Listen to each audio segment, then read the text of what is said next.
ازيكم احلى مشاهدين في الدنيا، مشاهدين قناتنا افكار وابتكار. من ايام بسيطة كنا لسه مستقبلين شهر رمضان، عاد الله عليكم بالخير يا رب. وبقى ايام بسيطة وهنستقبل العيد يا رب، بيجي على كل بيت وهو سعيد وفي صحة وفي خير يا رب. فعايزين بقى مع بعض هنبدأ مع بعض كده نجهز تجهيزات العيد ان شاء الله. كل سنة وكل حضراتكم طيبين وبخير يا رب. اول حاجة وتقريبا اكتر حاجة الكل بيحبها ومحدش بيعترض عليها والكل متفق عليها، البتفور. هنعمل البتفور النهاردة بطريقة مختلفة من غير تكاليف، بالسمنة العادية. ازاي بالسمنة العادية وهيطلع حلو؟ هيطلع تحفة. سمنة عادية والله اهي، مفيش فيها اي زبدة ولا سمنة بلدي. وده برضو الامر يرجع لك، لو عندك سمنة بلدي او زبدة وعايزة تعملي بيها ده يرجع لك، بس اللي ما عندوش مفيش اي مشكلة. السمنة عادية خالص اهي وزي الفل وطالع دايب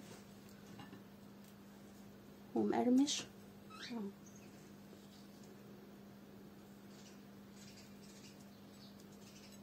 دايب وتحفة ومقرمش وطعمه جميل والله، وهتجربيه وهتعرفي فعلا ان كلامي حقيقي.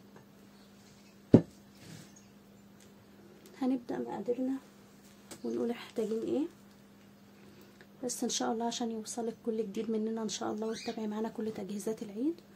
لو لسه ما اشتركتيش في القناه اعملي لايك وشير واشتركي في القناه عشان يوصلك ان شاء الله كل جديد. اول حاجه محتاجينها كوبايه سمنه عاديه خالص بحراره المطبخ. اهم حاجه في الحاجات اللي احنا بنستخدمها دي ان هي تكون بحراره المطبخ. محتاجين ايه معانا كمان؟ نجيب المقادير هنا قريبه منكم شويه. اهم حاجه وما ينفعش نقول لا هنحط سكر عادي، دي نص كوبايه سكر مطحون او سكر بودره، عليها كيس او ظرف فانيليا.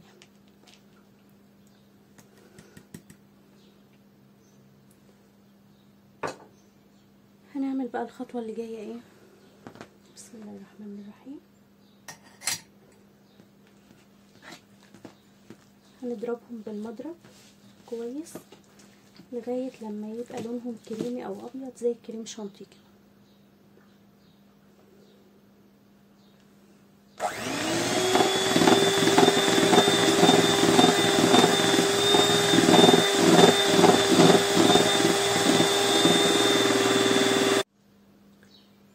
ضربناهم تقريبا بتاع 4 دقايق او 5 دقايق لغايه ما بقى شكلهم كريمي كده ولونهم مفتاح. هنعمل ايه؟ هنكسر عليهم بيضه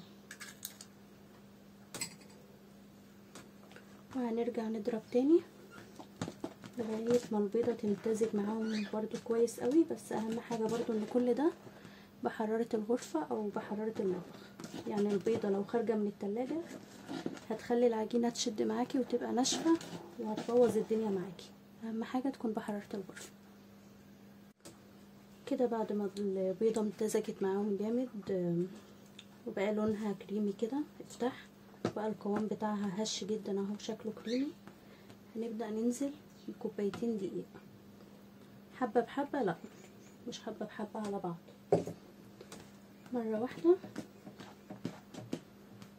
وهنضربهم طبعا كوبايتين ده دقيق 5 نجوم او دقيق بيبقى بتاع الكحك والبسكوت. لو علشان تظبط العجينه معاكي للمرحله اللي احنا هنشوفها اهو بتخلي جنبك معلقتين دقيق زياده لو احتاجناهم او ما احتاجناهمش.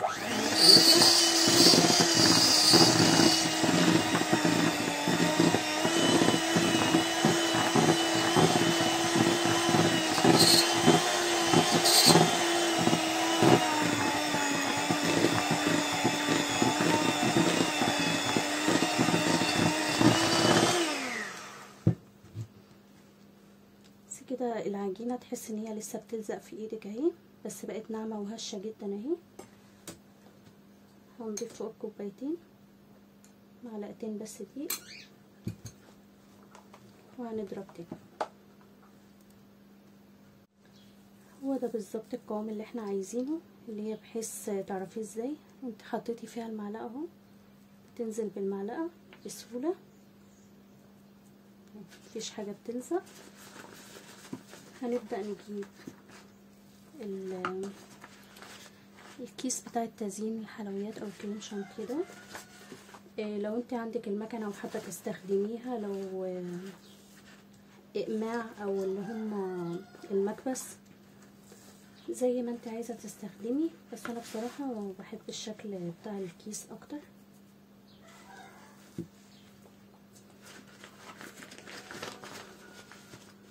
خدت نص الكميه، وهنعمل ايه في النص التاني؟ معلقتين كاكاو خام من عند العطار برضو، وبتقلبيهم كويس فيها. النص التاني من العجينه.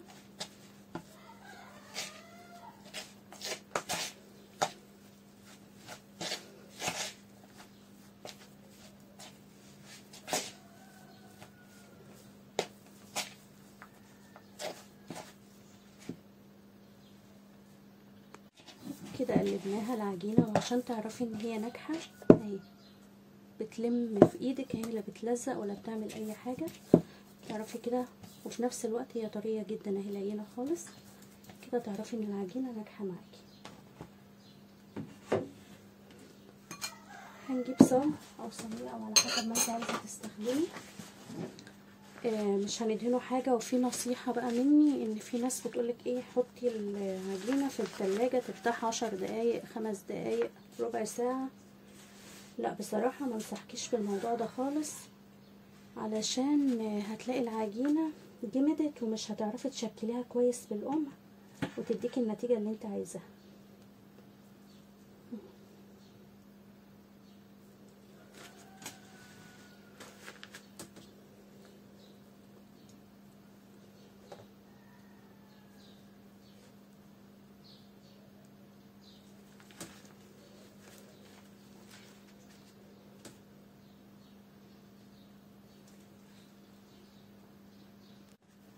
وبعد ما خلصناها عملناها بالكيسة التزيين، عملنا احلى صاج بتفور.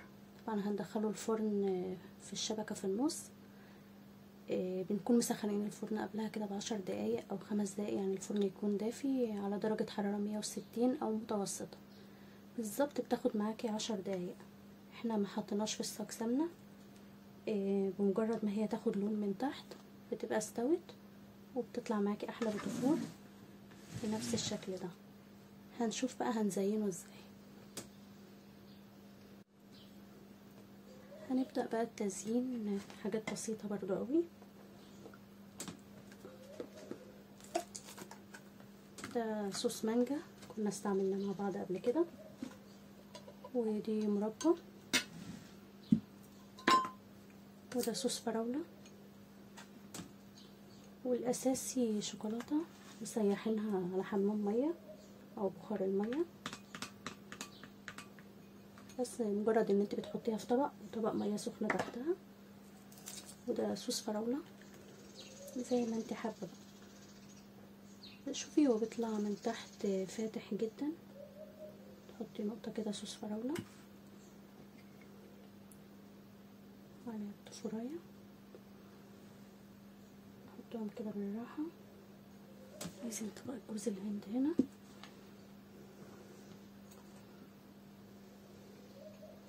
تغطسيها كده من الجنب في الشوكولاتة.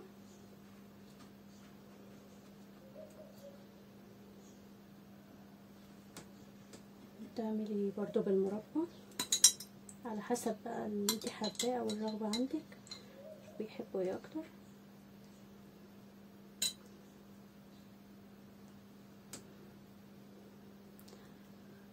دي الشوكولاتة برضو بنغطسها هنا من الجنب كده في الشوكولاتة.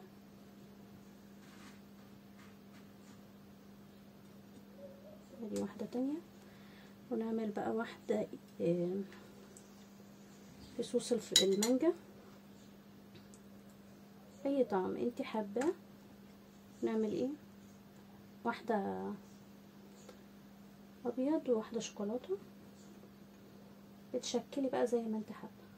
بوريكي بس من كل واحده شكل، وهكمل وهوريكي شكل الطبق النهائي عشان ما اطولش عليكي. وكده بعد ما بنزينه بيبقى معاكي احلى طبق بتفور في الدنيا، بكمية دقيق او سمنة قليلة قوي. لو انت طبعا عايزة اكتر بتضافي الكمية. وزي ما انت شايفة عملناه من الالف للياء بمنتهى السهولة في 10 دقايق، مش هياخد معاكي اي حاجة. لو عجبتك الفكرة اعملي لايك وشير واشتراك للقناة، والسلام عليكم ورحمة الله وبركاته.